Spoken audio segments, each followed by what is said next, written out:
Thinking positive thoughts is not enough to fuel your well-being. That's because you are an emotional being at your core. Hi, I'm Josephine Tite, founder of Positivity Center and a well-being consultant. Join me in conversation with friends who are willing to be vulnerable and share how they lean into their emotional center. Stop pouring from an empty cup, my friends, and instead lean in and learn to trust your heart. Welcome to Wellbeing That Works version 2.0, a heart-based approach. Of course, I'm all about the science not applying to everybody the same way. Like, how do you take science and apply it to your life? What works for you? To help break that, call it a myth in well-being, self-help, that you have to do it this way. And I think that sometimes that can be a block or a challenge or hinder people from pursuing some kind of self-help, right? Yeah. I think, well, I can't do it like that person. Like, I can't implement the 7 habits of highly successful people. Sorry, Stephen Covey. So, like, do you know what I mean? Yeah. I only got one of your 7, so I'm a failure, And I'm like, no, you take one of Stephen Covey's and take one, Yeah. Seligman's and one of Barbara Fredrickson's, and like, you can combine it and make it your own, kind of thing, right? And so, and then in that process, I really was like exploring this this idea of a heart-based approach and trying to articulate it. And so, funny enough, the show I'm going to post today was actually recorded in December, and I was just in the beginning stages of trying to articulate what I meant by heart-based approach, and I have since then been able to really figure things out. But because I've been thinking about heart-based approach, you came to my mind, and I was like, you are one of those people that I believe from our interactions really leans into your heart, to your emotion center, to the things that are difficult. That's actually become rule number 1 of competency number 1 in a heart-based approach, is leaning into hard stuff, and that in life, there will be pain and suffering, and you get to choose whether you're going to accept it or not. Well, can I say something to that? Yes, please. Whatever it is. Because hard stuff will happen. Like it just is. What I've been seeing a lot of, and what I've really been sitting with and working with, is it's how we react to it. It's taking that, it's vulnerability to the extreme and being here in the now in the extreme. Because when someone we know gets sick, it takes up the whole week, yes, but you can't, if you're sitting beside your loved one, please take that time and be right there and feel her breathing, feel that connection, be with her, and you will find moments of joy and moments, and now I'm going to tear up. Your emotions will be all over the map, and that's okay. The reality is when you feel them, they go through you and they keep going. Now, they're going to come back, maybe from a little from the left, a little from the right, but if you don't stop that flow, if you just let them go through, they don't get stuck. And that way, when you're, talking to your kids about homework, a couple hours later, you have the capacity to help them with math. And I can say that in my eyes. My husband's probably rolling his eyes as he hears this, because he's like, no. You don't do that, but I aim to. My intention is there. And you can't always. And I think that is, you 24/7, 365 is an unreasonable expectation on oneself or on anybody else. Mm-hmm. Yeah. And I think, though, that when you're in the middle of something hard, like I said, being very present, it allows that to flow through. It also allows you to see the moments of joy that we oftentimes miss because we get so stuck in the pain. So that's where the whole flow and the awareness Yeah. call to action is. Yeah. because you have to be where you are. Are you holding mom's hand, or are you helping with homework? Yeah. And And can you do sometimes, both? Can you do both? Yeah. well, depends on how good at math mom is. Well, maybe not at that. I don't mean at that exact moment, but perhaps in a Yeah. day, right? Or a Oh, weekend. Yeah. yeah. And you absolutely can do both in a day. Yeah. Um, I love how you describe it. I nodded my head the whole time you're describing it, because that is, if I'm interpreting what you're saying, it's like, yeah, that's exactly what I'm saying. And what I'm seeing is the tendency, and I'm not saying we all do this. And in fact, even I do this from time to time. And it's like, but I know this stuff, but I still see myself doing it. I avoid it. yes. Right. Or I ignore it, or I stuff it very intentionally. I don't want to deal with that. Anger, that doesn't feel good. Pain doesn't feel good. Sadness Mhm. doesn't feel good. I don't want to put that on right now. No, thank you. Go sit on the shelf. Right. And so I think that's why this became competency number one, to lean in. And also, I'm giving people a spectrum to, well, where are you comfortable where you can just push yourself just a little bit? Because you've got to, I can't say, go lean into your grief and spend an hour journaling. Like, I maybe could do that, but if this is your first experience leaning into something hard, is that really safe for you or No. practical? Probably not. Right. But you do have to, take that ownership, the accountability, and look subjectively at yourself to decide what's best. Like, how far, are you going to lean Mhm. in? How much time do you have is another thing that comes up too. Like, so if something painful or complicated or difficult's in front of you, do you have the time right now to lean into processing some of that, to letting it move through you? Maybe you do, maybe you don't. But I would say, because yes, with my mom's situation, I have found so much beauty in the moments where I'm okay to just sit with her, and Mhm. or to cry, or to hold her hand, or just to, watch her breathe, like, or watch her eyes if they're open. I don't know. I can't even describe to you some of the beauty that I've experienced. Yeah. When dad was at his very, very, very last days, my sister and I went out to say goodbye. And because he had so many painkillers he was under so much medication. It was just the essence of who he was that was there. And he wasn't processing, he wasn't able to process any language like you and I are doing now, and most people do. And so he literally just said whatever words, like, it flowed just right out. There was no filter at all. And we were talking about us being kids, and we were talking about, just some memories. And oh my God, we laughed so hard. And so I'm the quiet one in the family, and there is nothing quiet about me. And yeah, the neighbors complained because we were having too much fun.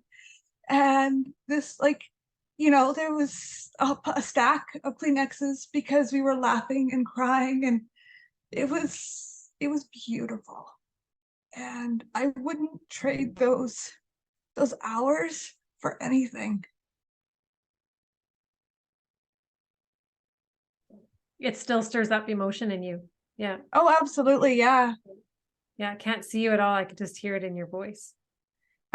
Yes. So, Sorry. no, it's beautiful. And thank you, like, just for being so willing to be vulnerable. I was presenting to a group last week, and we were talking about what is it that prevents us from leading into those harder emotions, the messy ones. And some of the comments coming through the chat were, I'm afraid I'm going to get stuck there. Mm-hmm. And so competency number 2 is filling up. And that is your resource center. And it actually ensures that when you process pain or difficult emotions, that you do the processing, you're moving through. I really like how you described it. It's like you said, it's moving through you, right? Are those the words you used? Yeah. Yeah. It needs to move through you. and it's okay for it to move through you. And like, it's okay to laugh after, right? Like seeing dad in that state, or knowing that that was close to the end, and just having those moments to share laughter of memories. Like Yeah. sharing memories and laughter are filling up resources. Those are filling up tools. Yeah. And you had them, and you had it like so close to that moment of pain, or almost in the moment.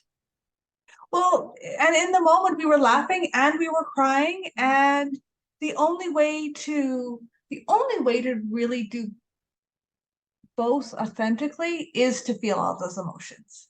If you try to control any of that, your head will spin off. You just have to be in the moment and feel what it is. Yeah. And just, you know, the sacredness of the space really helped, of course. The fact that, you know, that those moments were with obviously trusted family. You know, it was just the three of us in the room, and we're all really have been, you know, are really close. And so it was organic, it was authentic, and it just was. I mean, and when anybody, you know, no matter how close or not close you are with someone, if you're there with them at that end of time, the space just doesn't allow for complications, right? Like it, you know, it is that space that we were in. The space And doesn't allow for complications. What do you mean by that? as soon as you try to hold back, you know, the opposite obviously of letting everything flow is trying to control it. And if you try to control any of that,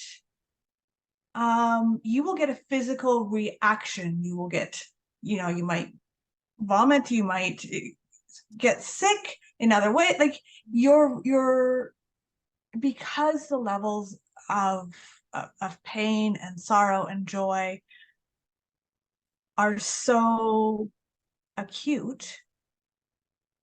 If you try to control or even see them coming, then it will, you will have a physical side effect.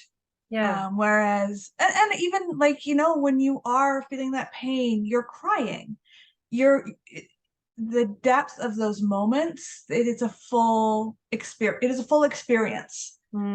You know, it's your heart, it is your mind, it is your emotions, all of that, body, like all of it, all of you is in that moment. Otherwise you will leave, your body will take you elsewhere, like your feet will walk away. You know, how many times have you know, he's like, oh, this is really going to be hard, and you found yourself in another room or another, like, or it all happened. like zone out mentally, right? Like I've noticed that even in conversation with some family members, is like, if we're talking about the hard stuff, their body's there, but it's like inside them, they're not there, they're not present. And it's just too difficult for them to be present, or to acknowledge that it's hard to be present, even at the very least, which is a really good starting point, to just acknowledge that it's hard to be with that crap. Right. Like Yes. I say, when I started writing a course about this, I was like, this is one of the hardest things like you will have to do in your life, because it hurts. And inside you, like everything inside you wants to just run away. Like, because you don't want to feel that pain, right? It's just so. But the truth is, if you do feel it and you let it go, then it doesn't hurt when it's gone. Exactly. Well, because this, I can't tell you how many times the words of Gabor Mate, Dr. Mate, have come to my mind, that unhealed emotional trauma will manifest itself into a disease or an addiction of some kind. And I'm just like, exactly. Because what you're talking about is the releasing of, the letting it go through, the processing of, and it's those processes that allow it to actually allow you not to get stuck in it. The accepting of it actually releases it, which is kind of counterintuitive, right? Well, like, how can that be? So That being said, though, nature, and we are a part of nature, is all about flow. Everything, the seasons flow, the water flows, air flows. We flow. Sometimes we stumble, but for the most part, we flow. Yeah. And our emotions are that too. Like nothing is designed to stop. No, that's right. And Rain falls. Imagine a cloud. What would happen to a cloud if it didn't release the rain? It's all that, right? with all those, I mean, I don't even know what's happening scientifically in Right. chemistry, what's happening inside a cloud. What if it didn't actually release? Wow. Let's not go there because that would be a whole different climate I gotta get an environmental scientist on my show now. So many cool analogies of nature that, yeah, anyway. Yeah, but we forget that we are part of nature. Yeah. Right. And we forget that we're designed for things to flow through us. Mm-hmm. And I mean, there's to be true, there are some things that have happened that we didn't have the tools to Mm-hmm. process, Yeah. as you said. Mm-hmm. So that's not what we're talking about here, because that is a different, to reprocess that is different from what we're talking about here. Yeah. And sometimes, like I remember reading Peter Sage, and he would say in his book that life will give you an exam and it'll keep giving you the same exam until you pass it. Mm-hmm. Because there's that lesson is also a resource or a tool, right? And then there are times where, yeah, for circumstances beyond our own control, we haven't had a tool or a resource, or we even haven't had the thought to ask the situation, what lesson is there for me to be learned, which is the tool itself too. So yeah, I got to sit with that one for a bit, because it really does make me think of those out there who may not have that capacity or access. Well, yeah, and I think about like childhood trauma, things like that there's no way that you can process a lot of that as a child. And so as you move into adulthood, or I shouldn't say there's no way. That wasn't fair. But a lot of that processing happens over time. Yeah. And honoring your experiences is important. And sometimes those events you might be aware of the processing, and sometimes it is when somebody passes away or something big happens that it comes back. Well, and you're like, I thought I had thought I had dealt with that, but no, there's different pieces. So another layer here. Hmm? There's another layer, right? Yeah. Yeah. And so I mentioned that because I wanted to honor what you and I were actually processing, because I wanted to honor the freedom that we had to process what we were talking, I hear you. Yeah. The freedom of feeling those emotions because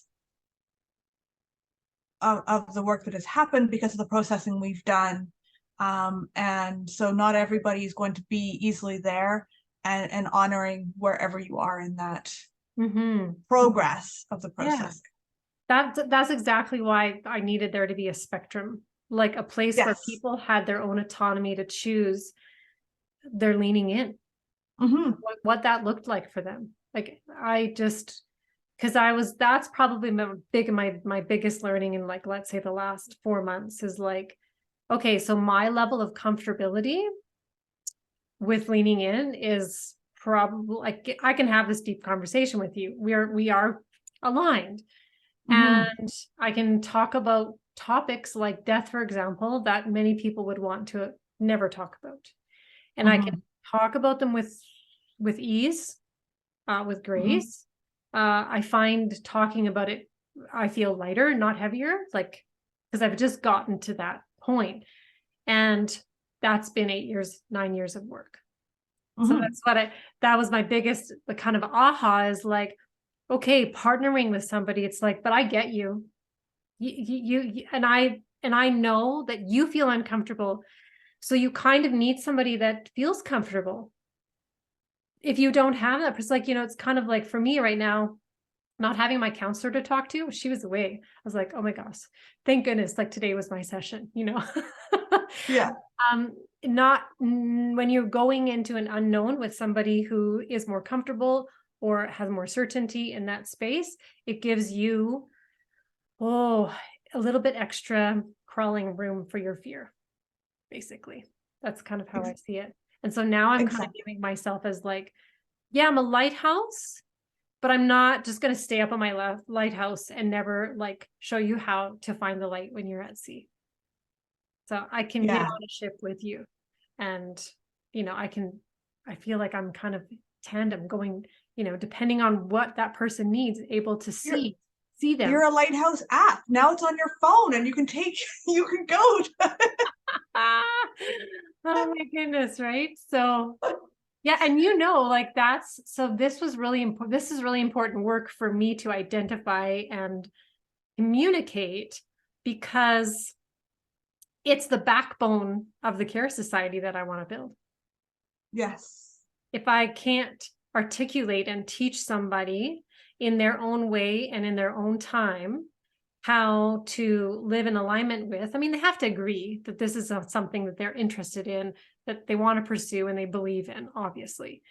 And Mhm. that part I can't teach. That's either there or it's not. So you're either on the train or you're off. But once you're on the train, I can't promise you this smooth ride, like Mhm. to the stars. It's just not right. We're not headed on the Polar Express to see Santa Claus. It's kind Um, of like, the covered wagon to the Great Wild West. You don't quite know how you're even if you have a road, yeah, it yeah, hasn't been paved.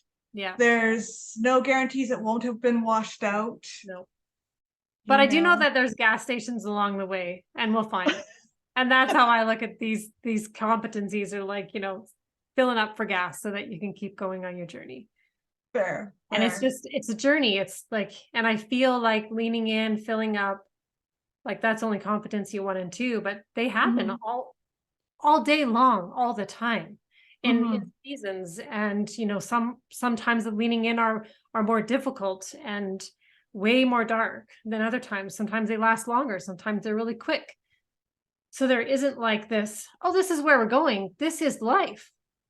Like, this is Yeah. our approach to living our life together and caring for one another. And I just Mhm. think like how cool of a world where what you experienced at end of life when your dad left, Mhm. like that. I just wish my hope is that type of experience is available for more people, and it will, Mhm. as everybody comes a little bit more open to and connecting with people, who are maybe more comfortable, that can just be those guides, mentors, partners Mhm. along the Mhm. way, right? I'm not here to do it for you. We're doing it together, but you're doing it for Yeah. you and the people Mhm. that are closest to you in your life.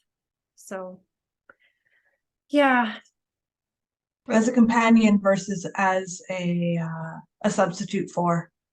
yeah, yeah. Doing with and not for people is pretty critical to this whole, yeah, approach and leading with your heart.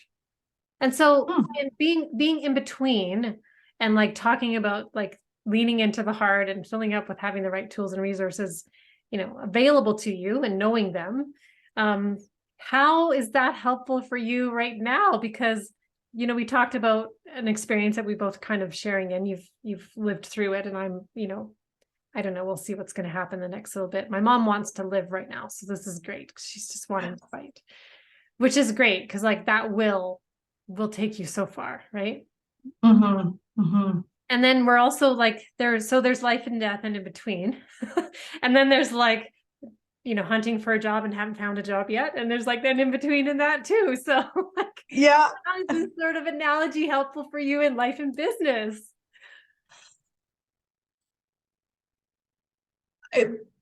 The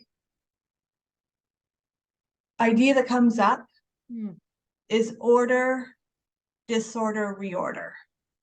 Cool. And the disorder is one of those things that which is where I sit right now.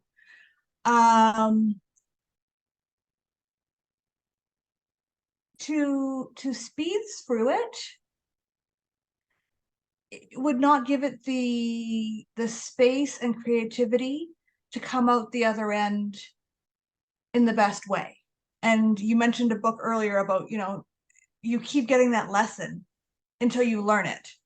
And all due respect to this disorder space, I don't want to come back here any more than I have to. So I am working really hard to learn all of the lessons. I am paying attention, and yes, I'm leaning in to that discomfort. And instead of rushing through, I'm like, okay, what else is here?